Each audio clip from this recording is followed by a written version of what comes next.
From entire your career, what the moment you cherish and remember the most? I bet it's not the moment when you won or when you got your medal. I mean, that was a big moment. Yeah. Okay. I mean, there was a lot. Recently on Facebook, somebody just posted the team match that we did in Boston, and it was American style against international style. Okay. And that was a big moment for me because being on the floor with Ryan Watson was huge. I mean, he was like one of my idols, and to be actually on the floor competing against him was, I mean, I really wanted to stop and watch. and to be out there competing with him was, yeah, that was a huge moment for me. But by that time, how many titles did you have already?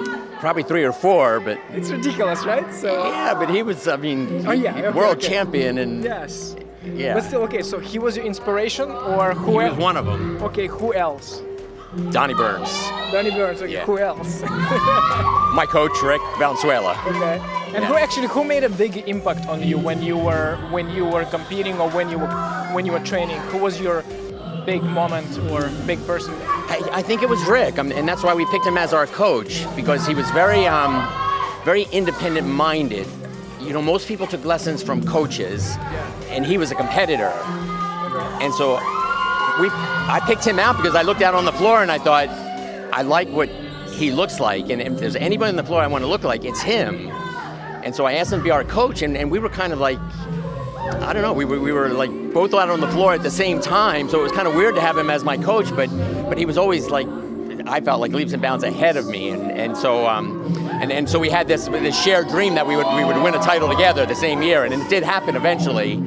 But he was the biggest inspiration to me. I mean, just the way he thought, being very independent-minded, and the best advice he ever gave me was go in, dance, and leave. Don't stand still. Don't let anybody tell you what to do. Like one time there was a Dancesport article, and we read it, and in the article it said that we're too fast, and too much speed, and too much power. So I brought the article in, and I said, Rick, they say we're too fast and too much power. So he spent the entire lesson speeding everything up. He said, there, now you're too fast. In other words, awesome. Don't bring that stuff to me. That's awesome, listen. Yeah, that was an important lesson. So the lesson was, if you want to work with me, you work with me. You want to read Dancesport articles, go read Dancesport articles. No, because this is the outside influence which messes with your head and as a pro you have to be strong-minded. Yes. Yeah. And so I learned from that. And seriously, his advice was you go in, you dance, you leave. If you stand still, people will come up and give you their advice, and it's not their advice is bad or wrong, it's just you can't listen to everybody. And if you try to, you're chasing your tail, and you never find your own niche. And so we had a vision of what we wanted to be and what we wanted to do, and like it or not, that's what we did. And some people hated it, and some people loved it, and it was okay. No, I saw you dancing. That's awesome. Actually, have you ever achieved your dream dancing? We always did what we loved to do. I remember running one time, and I won't say who it was with. It was somebody that had recently retired, and this was like one of the top 3 in the world. Okay. And I was running with this person, and they had just retired, and I said, how's it feel to be retired? They said, oh, it's great. We get to do what we want to do now. And I thought, how sad. We've always done what we wanted to do. That's true, yeah. I love competing. I miss competing.